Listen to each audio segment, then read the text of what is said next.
Goosey Gander. The nursery rhyme that tortured priests and hunted the dead prepare to be haunted.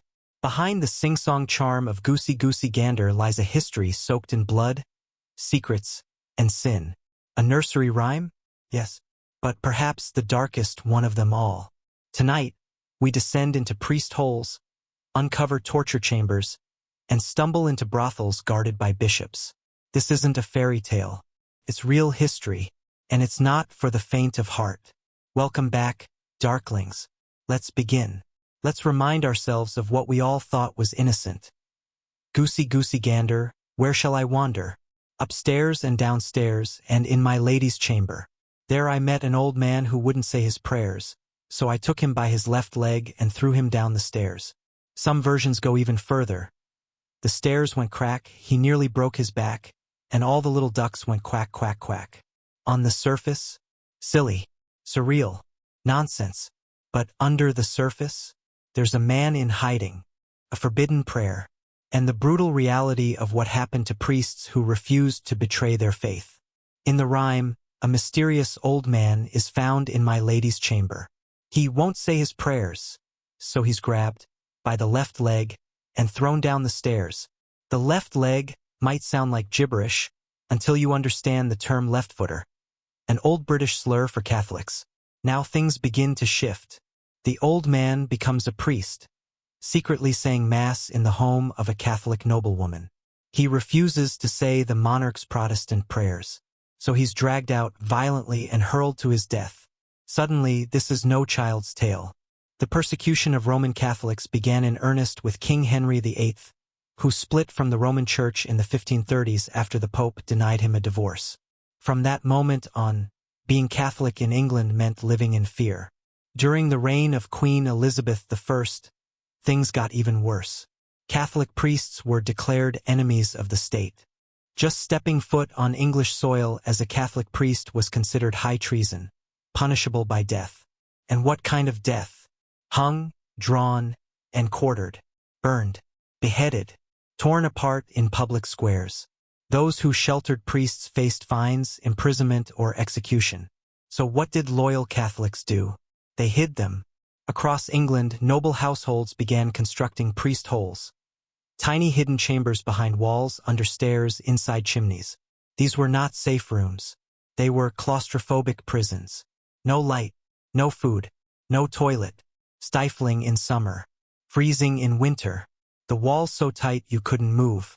A priest would hide there for days, holding his breath as priest hunters stomped through the house.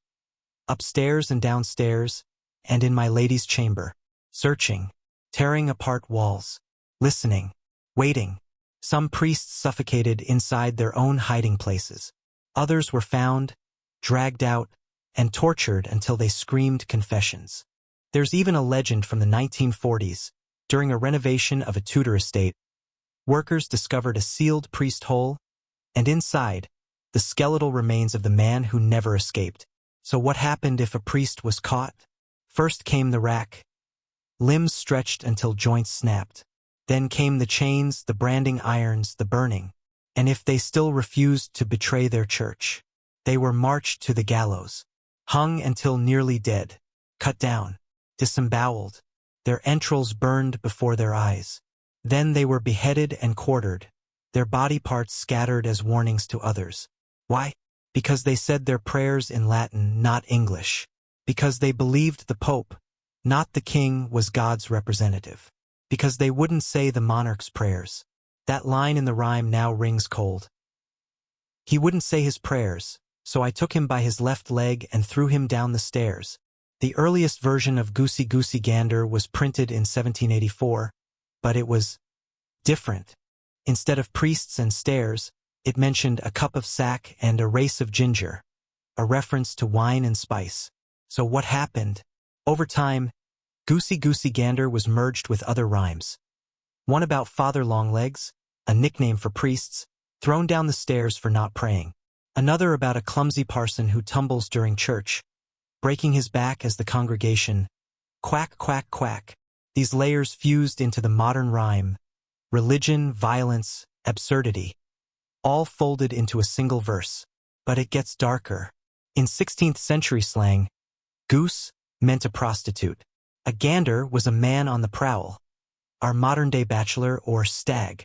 So Goosey Gander may also refer to drunken liaisons, sexual misadventures, and diseases carried home to unsuspecting wives. The line, "in my lady's chamber," takes on a very different tone.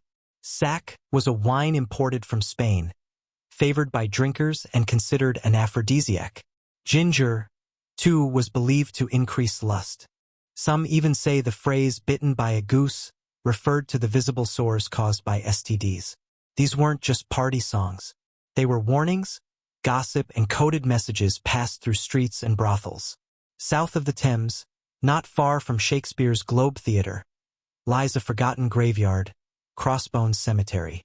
This is where the Winchester geese were buried, prostitutes licensed by the Bishop of Winchester to work the brothels of the Clink. They were denied holy rites, buried in unconsecrated ground, unmarried, unclean, unwanted, but their ghosts remain. Today, the cemetery is a garden of remembrance, covered in ribbons, tokens, and poems, dedicated to the outcast dead. And in the rhyme, we still hear the echoes. All the little ducks went quack, quack, quack. It's funny. It's tragic. It's history. So what is Goosey Gander, really? Is it a tale of religious persecution? A story of torture and death in the dark corners of Tudor England? A brothel song wrapped in wine and whispers? Or all of it? That's the strange beauty of nursery rhymes. They're never just rhymes. They're riddles, codes, ghost stories whispered through time. Let me know what you believe in the comments below.